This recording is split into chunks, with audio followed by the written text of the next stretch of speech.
Mari kita belajar bahasa Indonesia. MIPA 7 Cerita Rakyat di Indonesia. Halo semuanya, perkenalkan nama saya Sakil Putri. Selamat datang di video pembelajaran MIPA 7. Hari ini kita akan belajar mempelajari suatu topik, yaitu cerita rakyat di Indonesia. Pernahkah kalian membaca salah satu cerita rakyat dari Indonesia? Sebelumnya, cerita rakyat adalah cerita yang berasal dari masyarakat yang umumnya mengisahkan tentang suatu kejadian di suatu tempat atau asal-muasal suatu tempat. Dalam cerita rakyat terdapat beberapa unsur.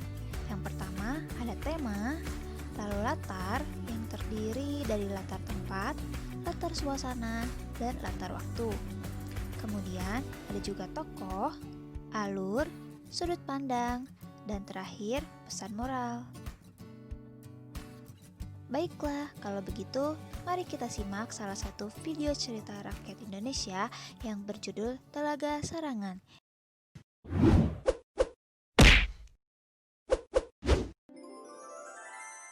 Telaga Sarangan atau Telaga Naga.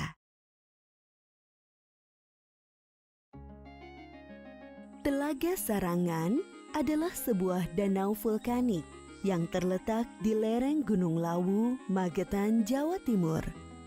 Telaga ini menjadi salah satu tujuan wisata yang cukup terkenal di wilayah Magetan dan sekitarnya. Pada zaman dahulu kala, hiduplah sepasang suami istri yang bernama Ki Jalilung dan Nyi Jalilung.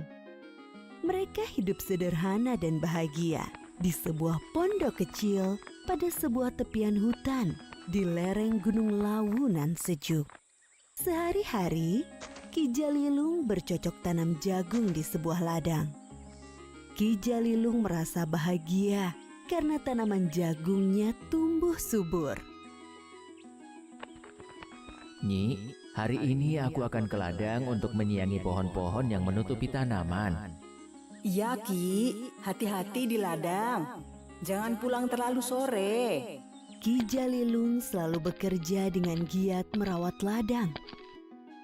Tiba-tiba, Ki Jalilung melihat sebuah telur berwarna putih keemasan yang sangat besar di bawah pohon besar tersebut. Hah? Telur apa ini ya? Oh iya, sebaiknya aku bawa pulang saja telur ini. Mungkin istriku tahu ini telur apa. Wah, ini telur apa Ki? Entahlah, aku juga tidak tahu. Aku kira kau tahu ini telur apa. Baru sekali ini aku melihat ada telur sebesar ini. Kebetulan kita tidak punya lauk. Telur ini kita rebus saja. Setelah selesai makan, Ki Jalilung kembali ke ladang. Di perjalanan menuju ladang, Ki Jalilung merasakan tubuhnya panas dan kehausan. Aduh, panas sekali. Aku akan masuk ke sumber air ini saja. Ki Jalilung merasa tubuhnya segar kembali. Namun, dia merasakan ada yang aneh di tubuhnya. Jari-jari tangannya mengeluarkan cakar yang besar dan tajam, dan perlahan-lahan berubah menjadi seekor naga yang besar.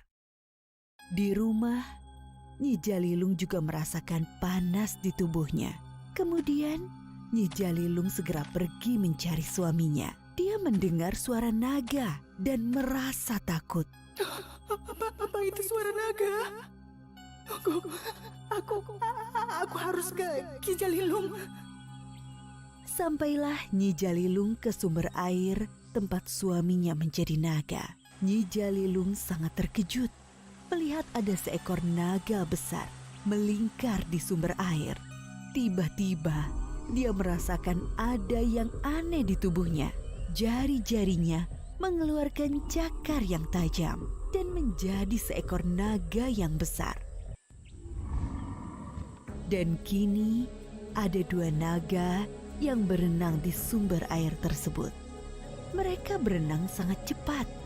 Kibasan ekor mereka membuat gempa, pohon-pohon tumbang, burung-burung di sekitarnya berterbangan ketakutan.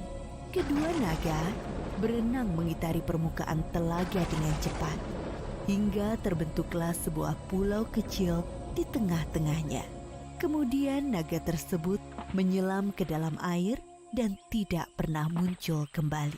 Itulah cerita turun-temurun tentang asal mula terjadinya Telaga Sarangan.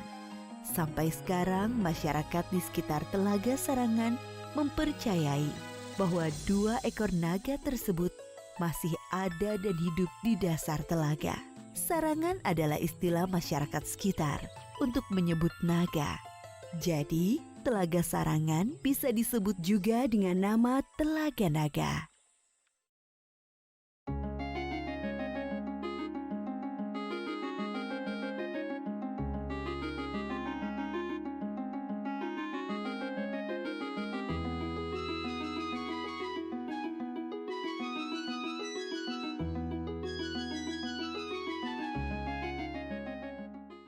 Sudahkah kalian paham isi cerita rakyat tadi?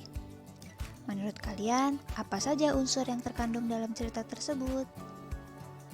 Unsur yang terdapat dalam cerita Telaga Sarangan, pertama, temanya tentang kehidupan. Karena cerita ini mengisahkan kehidupan sepasang suami istri, yaitu Ki Jalilung dan Nyi Jalilung.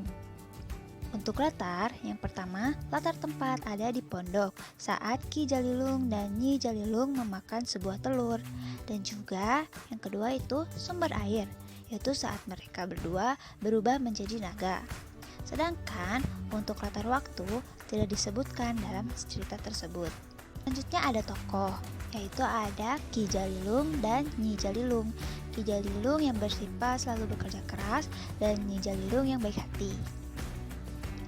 Selanjutnya, alur dalam cerita tersebut yaitu menggunakan alur maju.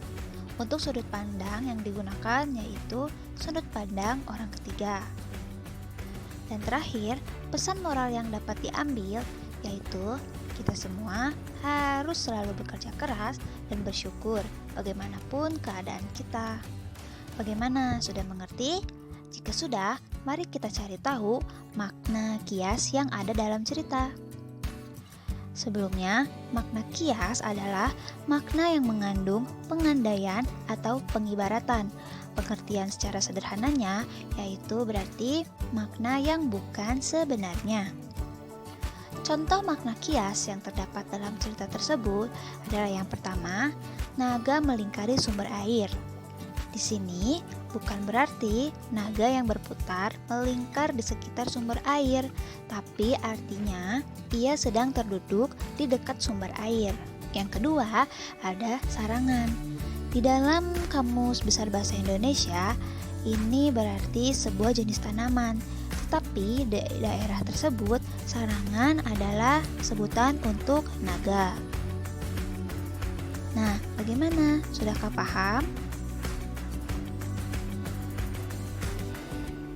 Jika sudah, ayo kita latihan, yaitu kalian tulis cerita rakyat daerah kalian masing-masing dengan menentukan unsur dan makna kias yang ada di dalam cerita tersebut. Sampai di sini pembelajaran hari ini. Terima kasih telah menonton video ini. Sampai jumpa lagi. Selamat belajar.